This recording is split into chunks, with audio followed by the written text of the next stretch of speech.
20 ans après la déclaration de Beijing, acte fondateur pour l'autonomisation des femmes et des jeunes filles, quels sont les défis majeurs que devra relever la jeune génération de féministes? En Afrique, malgré les avancées en faveur de la scolarisation des jeunes filles et des femmes, elles sont encore des milliers à subir les violences sexuelles et conjugales. Adja Idrissaba, bonjour. Bonjour madame. En ce mois de mars, quel est le message que la jeune activiste que vous êtes souhaite adresser aux autorités de son pays, la Guinée? Très bien, merci beaucoup pour cette opportunité. Alors la jeune génération a beaucoup de choses à dire aux autorités parce que aujourd'hui l'urgence se pose, surtout sur les questions de droits des femmes et droits des jeunes filles. Moi aujourd'hui j'ai 20 ans, nous sommes de la nouvelle génération, on a le même âge que la déclaration de Beijing bien sûr. Et donc si on doit parler à nos autorités, on les rappelle qu'ils ont pris des engagements au niveau national, international. Nous avons des déclarations, nous avons des conventions qu'ils ont ratifiées. Quand je prends le protocole de Maputo, le protocole aujourd'hui, le plus qui parle des droits des femmes, même si c'est assez léger, mais on remarque qu'il n'y a pas de volonté politique de la part de nos autorités pour l'application des lois. Aujourd'hui, c'est malheureux de voir que les femmes continuent encore à être victimes de violences conjugales dans leur foyer. Elles n'osent même pas dénoncer, même si elles le font, elles ne sont pas accompagnées. La justice ne joue pas pleinement son rôle comme ça doit se faire. Et surtout, il n'y a pas de dispositions qui sont prises. Il n'y a pas de disposition normale pour protéger ces femmes. Alors, en Guinée, il y a 92% de jeunes filles qui sont excisées. Près de 23% sont mariées avant l'âge de 15 ans et 55% à l'âge de 18 ans. Comment lutter contre le poids de la tradition et de la religion? Fort malheureusement, ces statistiques sont alarmantes. Alors, nous, la nouvelle génération, nous avons décidé de reprendre les choses à main et surtout notre destin à main. Nous sommes prêts à tout, à aller sur le terrain, sensibiliser nos mamans, les rappeler que nous avons des droits, sensibiliser nos sœurs, les jeunes eux-mêmes pour qu'ils reprennent conscience de ce qu'ils sont en train de vivre aujourd'hui. Certes, on a été victime de mutilation génitale, mais on veut que la prochaine génération ne soit pas victime et que ces statistiques puissent être réduites. Voilà ce que nous sommes en train de mener comme action concrète, surtout en sensibilisant, en informant, mais aussi en passant à l'acte, en rappelant... Est-ce qu'aujourd'hui, vous pensez que la parole est libérée? Eh bien, on est en train de forcer la prise de parole. Certes, elle n'est pas encore libérée totalement, mais on est en train de forcer pour la reprendre. Parce qu'aujourd'hui, quand on parle, beaucoup de gens nous collent des étiquettes pour dire que nous sommes des filles qui ne sont pas éduquées, parce qu'on veut que la femme soit libérée, on veut que les droits des femmes soient respectés. Ils sont étonnés de voir que cette nouvelle génération est en train de se révolter et dire non, hausser le ton et dire non aux mutilations génitales. Chose pour eux est une culture, est une coutume que nos ancêtres ont fait il y a longtemps et que nous, pourquoi ils sont étonnés? Ils pensent que ce n'est pas notre place. Notre place, ce n'est pas dans des instances de prise de décision, mais c'est dans les foyers. On doit se taire à jamais, on doit se soumettre à jamais. Voilà où ils nous voient. Mais c'est pour ça qu'on vous surnomme la jeune fille au foulard, briseuse de mariage? Bien sûr que oui, parce qu'ils ont vu en nous que nous sommes prêts à tout, à aller empêcher des mariages précoces, des mariages forcés, parce que la loi nous protège. Fort heureusement, aujourd'hui, des engagements ont été pris. Nous avons ces lois qui nous protègent. Et donc, notre force, c'est ça. Mais quel que soit ce qu'on nous dit, quel que soit ce qu'on nous traite, on nous traite de prostituées ou de filles qui ne sont pas bien éduquées, tant mieux. Mais ce qui reste clair, ce qu'on veut, c'est la protection de ces jeunes filles, l'émancipation de ces jeunes filles, parce que le foyer n'est pas leur place. Le foyer, c'est un endroit encore qui continue à arracher et à continuer à battre complètement la femme guinéenne, africaine, et elle ne se sent pas épanouie. Beaucoup de filles sont en train de pleurer. À l'heure où je vous parle, beaucoup de filles souhaiteraient que ce club, ou bien que nous existions il y a 10 ans ou 20 ans pour les sauver de leur mariage. Aujourd'hui, elles sont en train de subir la violence dans leur foyer. Elles souhaiteraient que ce genre d'activité ou ce genre de femmes leaders soit là pendant qu'elles vivaient cette atrocité. Alors, vous avez fondé il y a 4 ans le Club des jeunes filles leaders de Guinée. Vous les amenez à prendre conscience de leurs droits. Mais alors, comment convaincre à la fois les parents, les chefs de quartier et les imams? Nous arrivons à les convaincre à travers des modèles. Aujourd'hui, certes, les rôles modèles en tant que femme n'existent pas tellement chez nous, mais nous essayons de trier parmi tant. Et nous montrons aux parents, écoutez, c'est pas parce qu'on est femme ou c'est pas parce qu'on est jeune fille qu'on doit être victime de ces violences et qu'on doit nous marier de façon forcée ou de façon précoce. Aujourd'hui, malheureusement, c'est dès la naissance. La petite fille, elle est déjà victime. Elle grandit avec ça et elle pense que c'est normal. Donc, on sensibilise les parents. Écoutez, à partir du moment où vous avez mis au monde un enfant, que ce soit une fille ou un garçon, acceptez de prendre vos responsabilités à main, accompagnez-la, scolarisez-la. Heureusement, aujourd'hui, 4 sur 5 filles finissent l'école primaire, mais seulement 2 sur 5 filles vont jusqu'à l'école secondaire parce qu'elles sont victimes de beaucoup de pratiques néfastes qui les empêchent de continuer leurs études. Alors vous-même, Adja Idriss Saba, vous êtes l'aînée d'une fratrie de 9 enfants. Hein.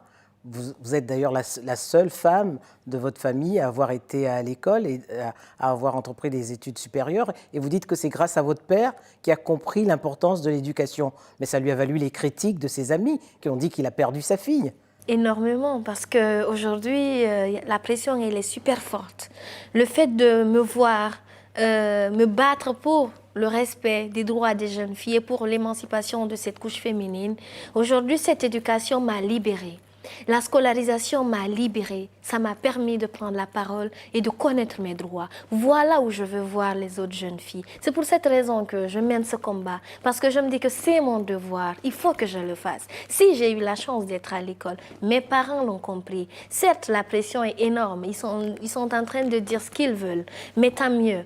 À partir du moment où je sais ce que je veux et je sais ce qui est bon pour moi et je connais mes droits, personne n'a le droit de dire que cette fille n'est pas sur le bon chemin. Parce que ce qui est non seulement dans nos religions, dans notre religion, ce n'est pas bien vu. La femme, elle doit pas émanciper, elle doit être soumise, elle doit faire ceci. Bon, voilà, pour eux, mon père m'a perdu.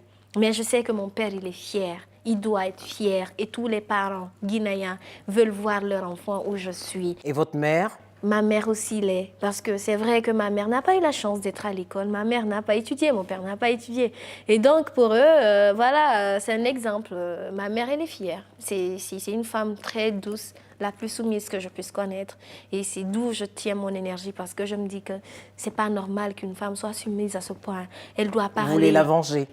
Exactement. Et ça me fait très mal quand je la vois dans certains états où je peux pas l'aider. Mon père dit, bon voilà, c'est ma femme à moi, c'est moi qui sais ce que je vais faire d'elle. Ce que je peux, c'est de la parler, mais après, c'est de me révolter et de dire que ce n'est pas normal qu'elle vive ce qu'elle est en train de vivre là et qu'elle soit battue. Qu'elle soit battue, c'est pas normal. C'est pas parce qu'on est femme qu'on doit être battue.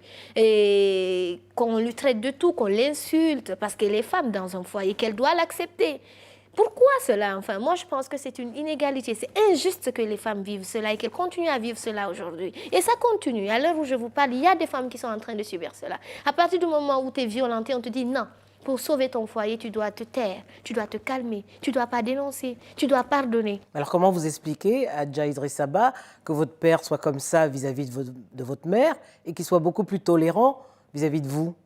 Eh bien, je ne dis pas que mon père il est forcément comme ça, mais pour ma mère, je veux dire, je ne dis pas que mon père il bat ma mère, mais la famille entière. Parce que vous dites que c'est une femme soumise. C'est une femme soumise, bien sûr. Et mon père, il sait aujourd'hui, reconnaît que moi, je ne serai jamais une femme soumise. Il m'a même dit cela. Tu n'es pas comme ta mère. Et pour lui, parce que je suis éduquée et j'ai été libérée par la scolarisation. Ma mère, elle n'a pas eu cette chance. Pour lui, elle doit être condamnée. Elle doit être condamnée à subir cela. Et ma mère, elle a été battue, elle a été insultée par la famille de mon père. Elle a été giflée par la famille de mon père. Et on lui dit de se calmer, on lui dit de se taire, on lui dit de pardonner. Alors, au vu de votre parcours, est-ce que vos sœurs et vos frères ont envie de suivre vos pas? Eh bien, normalement, oui, parce que je suis l'aînée, je suis leur exemple, je suis leur modèle. Et mes sœurs doivent suivre ce que je fais et elles doivent être scolarisées. Ils sont tous aujourd'hui à l'école, ils ont la chance d'être à Elles l'école. ne subiront pas l'excision? Non, jamais, parce que j'ai déjà mis les points sur les i, j'ai parlé à mes parents, il ne faut pas les toucher. Parce que si vous abusez de les toucher, je ne veux pas vous manquer de respect, mais je pense que ce que tout parent peut subir, vous le subirez. Alors, actuellement, vous faites des études en sciences politiques, sans pour autant renoncer à votre militantisme, puisque vous êtes une jeune féministe engagée. Dans 5 ans, allez-vous vous engager en politique? Et pour faire quoi? Pour faire changer les choses? Eh bien, je faisais des études en sciences politiques en Guinée, mais maintenant je fais des études de droit. Et l'objectif aujourd'hui, c'est de guérir la justice guinéenne parce qu'on a besoin. C'est complètement malade. Elle est malade de quoi, la justice Elle est guinéenne? malade de non-application des lois pour les femmes, les droits humains en général. Et donc voilà mon ambition, voilà ce que je veux faire. Je veux non seulement faire ces études de droit, peut-être être magistrate, ça dépend. Parce qu'aujourd'hui, j'ai rencontré beaucoup de difficultés sur le non-respect des droits des femmes. On a eu des bourreaux, on a arrêté beaucoup de personnes. Je veux protéger les femmes. On a arrêté beaucoup de personnes qui ont violé les femmes. Mais à votre avis, pourquoi les bourreaux ne sont ni dénoncés ni condamnés? Eh bien, parce que tout simplement, le plus souvent, les bourreaux, ils sont de la famille. Donc, les violeurs, ils sont soit un oncle, c'est un grand-père, ou bien, je ne sais pas, en tout cas, c'est quelqu'un de la famille, de très proche des victimes. Et l'influence... Et ça devient un secret de famille. Ça devient un secret de famille. Et à un moment donné, des fois, quand on arrête ces bourreaux, il y a de la corruption qui se pose là. On paye de l'argent, ils libèrent ces bourreaux. La justice n'est jamais là. On n'applique jamais les lois comme c'est mentionné. On rencontre ce même bourreau dans le quartier qui a la tête sur les épaules et puis voilà, vous m'avez arrêté mais je suis libre encore. Il peut continuer ce qu'il a à faire. Donc nous, ça nous fait très mal dans le combat qu'on est en train de mener. Voilà pourquoi j'ai migré vers le droit. Je dis non, absolument, il faut que je sois formée dans ce domaine-là. Il faut que je comprenne réellement comment ça marche. Pour défendre les femmes. Pour continuer à défendre les femmes et les hommes. Et les hommes. Oui. Adja Idrissa-Ba, en ce mois de mars, quel est le message que vous voudriez adresser à la jeune génération de féministes comme vous? Je m'adresse à vous, mes chers frères et sœurs féministes. Ne lâchez pas le combat. C'est dur, mais c'est nous qui pouvons libérer les droits des femmes. Continuons à mener le combat, sensibilisons, informons, appliquons les lois. C'est vrai qu'on est étiqueté, mais cela doit être notre force, mais pas notre faiblesse. On ne lâche pas. Adja Idrissa-Ba, merci. Merci à vous.